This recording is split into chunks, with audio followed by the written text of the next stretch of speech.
This is Nora.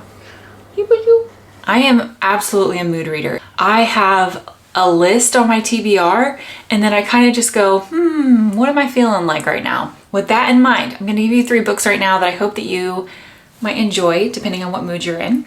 So the first book I'm going to share is called Wolf Gone Wild, and a friend told me about this book for a reading group that I'm in. I was a little hesitant because I thought, oh, that sounds a little cheesy. You guys, this book is so cute. And yet at the same time, it has this kind of like backstory or side story. I should say like a side story to it. So you have the main story of the romance, but then there's something else going on too. And this story follows Mateo and Evie. Hold on. Yes, Evie. And he is a werewolf and she is a witch. And his werewolf has, instead of like staying suppressed, it's like in his head. So if you like the movie Venom, I think you'll really like this because it just reminded me of it the whole time. He's got this like inside monologue of this other creature, which is his werewolf, like talking the entire time, and it's so funny.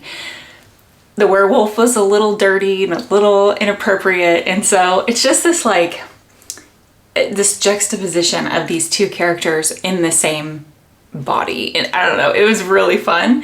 But then you have Evie, who's a witch, and she meets him and it's their romance, like how they fall in love and all of these things. But so she is an aspiring comic book artist and you kind of see her progression through that. That was really fun because I've never really read anything about that, and so it kind of gave me a glimpse into that world. But yeah, I really enjoyed this book. My reading group that read it, they also enjoyed it. It's a little cheesy, but it's just so cute. So if you're in the mood for something lighthearted, but kind of like the ending kind of surprised me too. There was some things that happen and it leads up to this like thing at the end and you're just like, whoa, I did not see that coming. And it was really good. So I highly recommend this book, especially if you like Venom and any of like the comic book style characters. It really wove that into it. Like, what is it, like DC Comics and Marvel was really a main theme throughout this book. So I'm a Marvel girl. I really enjoyed it. Next up, hold on, I need a sip of coffee. We used our to-go cups today. We use this really cute coffee shop that is in the mall across the street, and we even get a percentage off when we use it. So it's really nice. It's really fun. If you hear anything on the side, it's my cat like doing these like humming noises. It's so cute. She's kind of loud. Okay, so next up was an author I had never read before. I know a lot of people talk about this book because it's new, but it's called The Only One Left by Riley Sager. And I did not know what to expect going into this book. I wouldn't say it was a thriller by any means. There were some moments when I felt like, ooh, that's creepy. Like, I don't understand what's going on. I'm so confused. And I love that when books can do that without totally grossing me out, you know? If this gives you any indication how creepy it kind of is in some moments, the beginning says, at 17, Lenora Hope hung her sister with a rope, stabbed her father with a knife, took her mother's happy life. It wasn't me, Lenora said, but she's the only one not dead. So that like hooked me. I was like, okay, what happened? At the end of the book, it's all resolved. And that's the other thing I really, really enjoyed. It was neatly wrapped up in a nice little bow, and I cried even. Like, I cried. It was touching. It's weird. It kind of like took a turn to like heartfelt. Yeah, you end up really liking the characters and like rooting for them, even though there's so many of them that are just broken. Like, what the heck? If you like something slightly creepy, like a whodunit kind of book, this one is definitely for you, and I really recommend reading that one. Last but not least on my list of books I recommend for this season is Magic Lessons by Alice Hoffman. Now, this is the prequel to Practical Magic, and full disclosure, I have never read nor watched the movie of Practical Magic. I have heard that this book is actually better than Practical Magic book, but I have nothing to go on other than I loved this book. And to let you know, I listened to the audio when I read this. I cannot recommend it enough. The voice is just so soothing, and it really adds to like the ethereal, just really rich emotions that you get when you're reading this book. This story follows Maria Owens, who is, I think, like the great-great-grandmother or something like that to the girls that are in Practical Magic, and it's around the 1600s. She is abandoned at birth, then raised by a witch.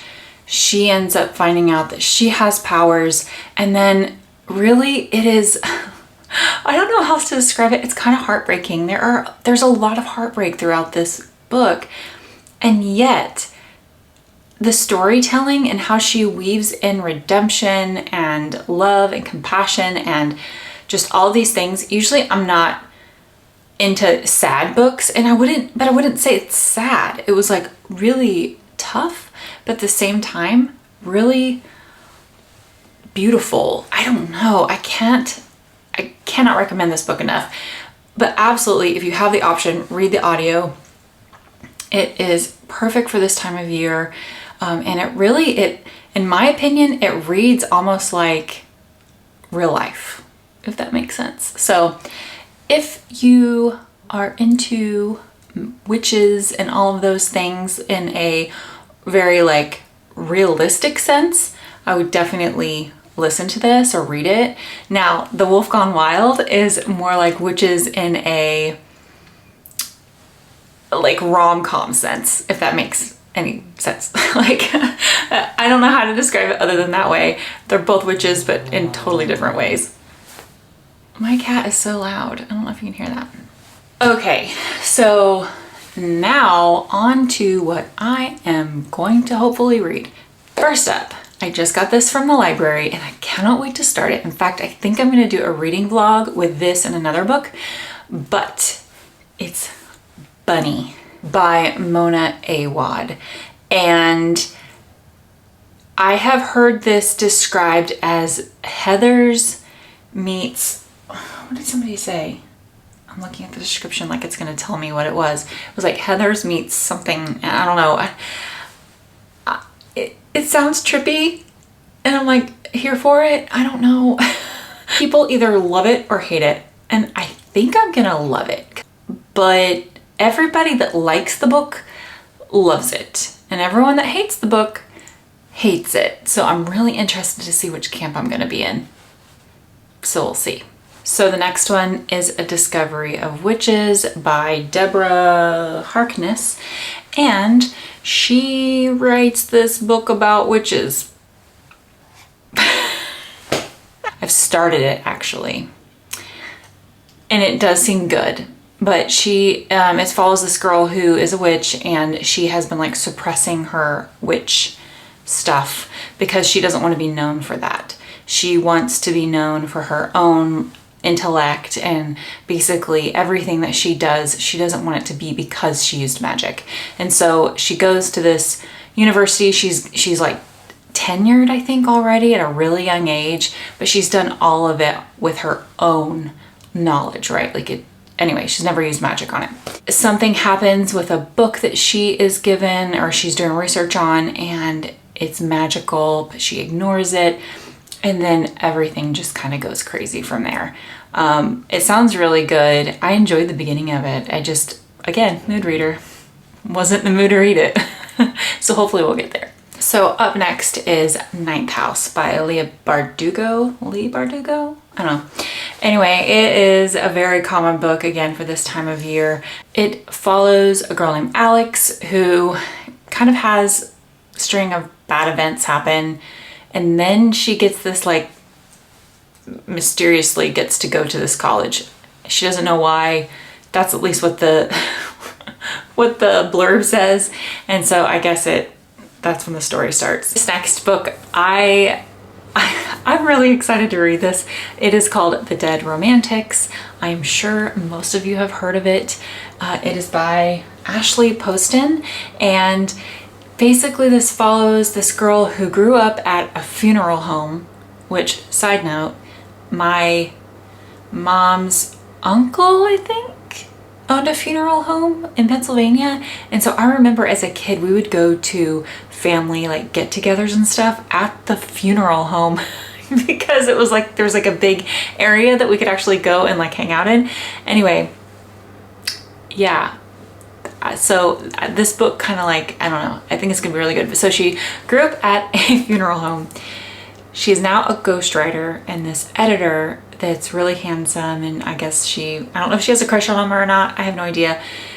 She ends up having to leave where she lives right now to go back home for some reason, but then while she's home, this new editor of hers, his ghost, shows up at the funeral home. So obviously he died while she was gone. I don't know. Guys, I don't know. I don't know what's gonna happen, but I've heard it's good and I'm really excited about it. So we'll talk about that after I read it too. Okay, I will see you guys next time. Thank you so much. And don't forget to subscribe. I have to say that, right? That's technically what. Okay, bye.